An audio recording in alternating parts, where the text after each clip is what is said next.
King Solomon, the son of David, was a name that echoed across ancient lands, synonymous with unmatched wisdom, incredible wealth, and breathtaking splendor, from the very moment his reign began. God blessed him with a unique gift of insight. God himself declared that Solomon's wisdom would surpass that of all who came before him and all who would follow. People traveled from the farthest corners of the world, undertaking long and difficult journeys just to sit at his feet, to hear his judgments, and to marvel at the depth of his understanding. Yet, intertwined with this divine wisdom was a very human passion. Solomon had a great love for women. This love would go on to shape his life in ways both magnificent and tragic, charting a course that would define not only his own legacy but the future of his entire kingdom. Right from the start, Solomon's marriages were deeply political. In a brilliant strategic move, he married the daughter of Pharaoh, forging a powerful alliance with Egypt, one of the greatest empires of the time. This secured his southern border and elevated his status on the world stage. But this was only the beginning. As his fame grew, so did the offers of marriage from kings, rulers, and princes from every neighboring nation. They saw an alliance with Solomon as a guarantee of peace and a connection to his immense power. The Bible tells us something truly astonishing. In total, Solomon had 700 wives, who were princesses, and 300 concubines. Each of these marriages was more than just a personal union. It was a political treaty, a covenant of peace that created a bridge between Israel and other nations. These women were symbols of his royal authority and influence, a living testament to the reach of his kingdom.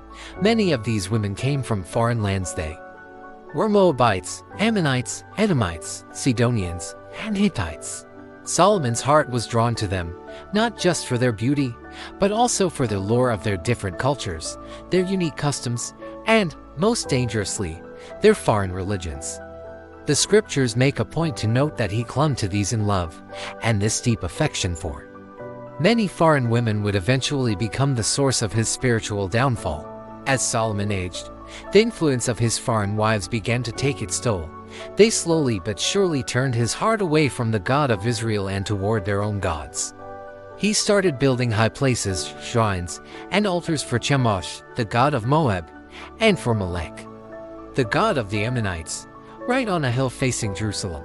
In doing this, Solomon directly disobeyed God's explicit command to the Israelites not to intermarry with people from these nations, because they would surely turn their hearts after other gods. Idolatry began to take root in the very heart of the kingdom. Despite this spiritual drift, Solomon's reign remained a golden age for Israel in many ways. His wisdom and governance was unparalleled. He was an incredible administrator, a shrewd businessman, and a brilliant builder. His kingdom was prosperous, overflowing with silver and gold. His palace was a wonder of the world, and the temple he built for the Lord was a masterpiece of unparalleled grandeur, covered in gold and precious stones. He ruled over a kingdom at peace, a rare and precious commodity in the ancient world.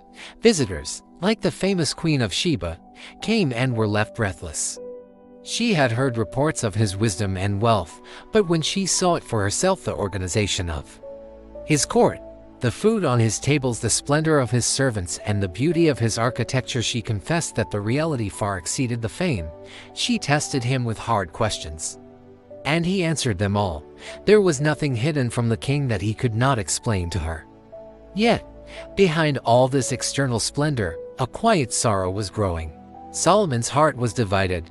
It was divided by his love for many women and his fascination with their foreign gods. This divided loyalty moved him away from the singular, wholehearted devotion that God desired from him. The man who had once prayed for a discerning heart to govern was now building altars to false idols. The story of Solomon's many wives is a complex tapestry woven with threads of power, influence, temptation, and profound human weakness. It serves as a powerful reminder that even the wisest, most blessed person on earth is not immune to the desires of the heart. His marriages brought him political stability, immense pleasure, and staggering wealth, but they also led him down a path of spiritual compromise. This compromise would have devastating consequences.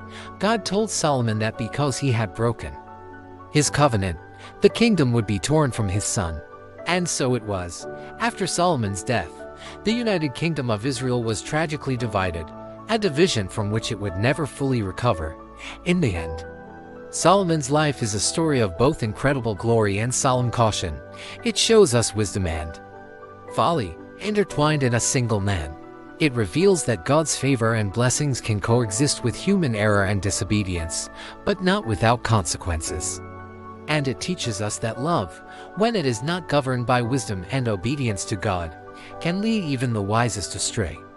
Now, listen closely. If a man as wise as Solomon could fall, so can anyone.